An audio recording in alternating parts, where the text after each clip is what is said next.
You wake up when your body is ready. No alarm, no schedule, no place you need to be.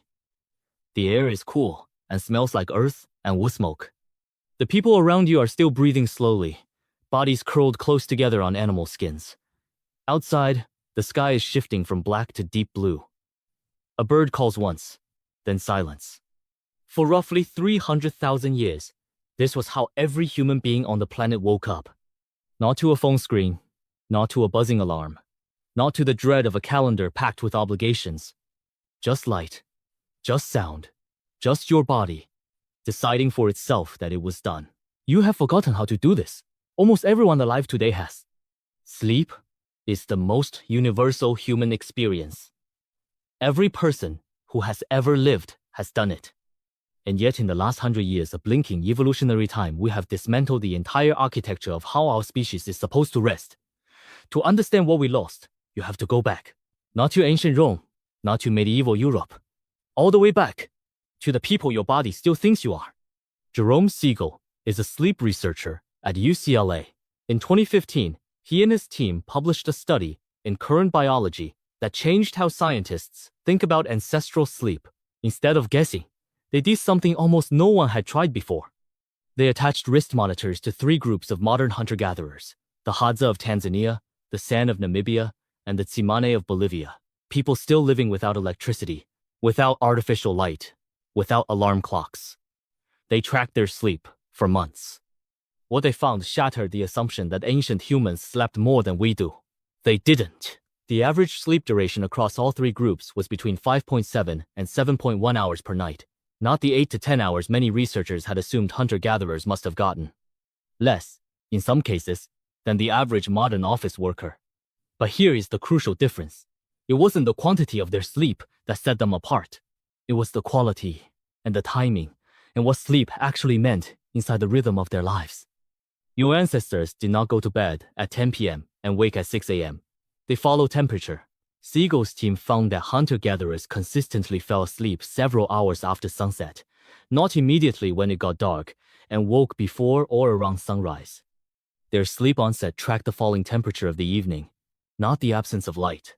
The body temperature drop that follows the cool of night acted as a natural sedative.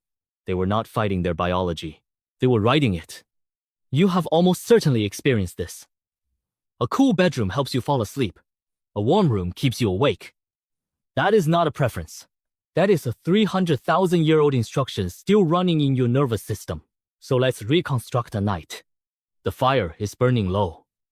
It has been burning since the sun went down. Not just for warmth, but for protection. Anthropologist Wiessner, who spent decades studying the Jew, Hoensi San people of the Kalahari, recorded something remarkable about what happened around those fires after dark. During the day, conversation was practical. Food, tools, plans, children. But at night, around the fire, the talk changed completely. Stories emerged, myths, descriptions of other places and distant people. The emotional and imaginative life of the group came alive in the dark. This is where the human mind stretched. This is where meaning was made. You don't just lie down and pass out. Around the fire, a child falls asleep in someone's arms. An elder keeps talking. Someone laughs quietly.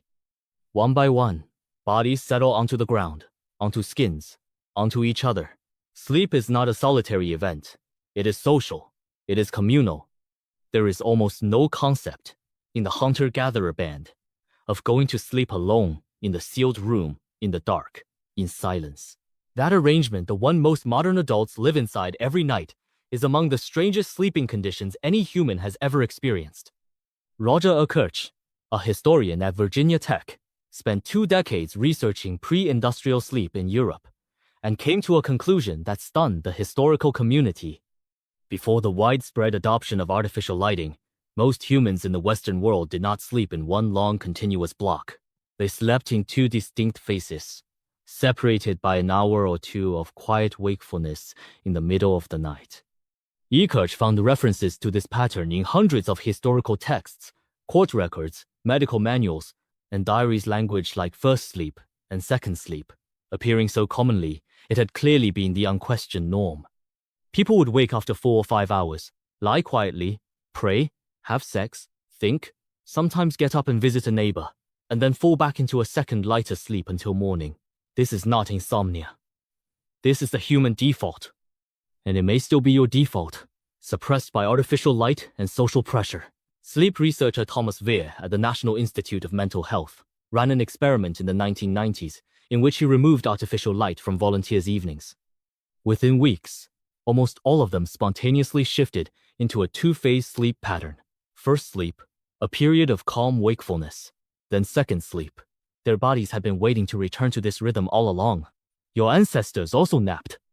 The hunter-gatherer groups in Siegel studies showed regular short daytime rest periods, particularly in the early afternoon, what we now call the post-lunch dip, a mild circadian valley that occurs in almost all humans, regardless of whether they have eaten.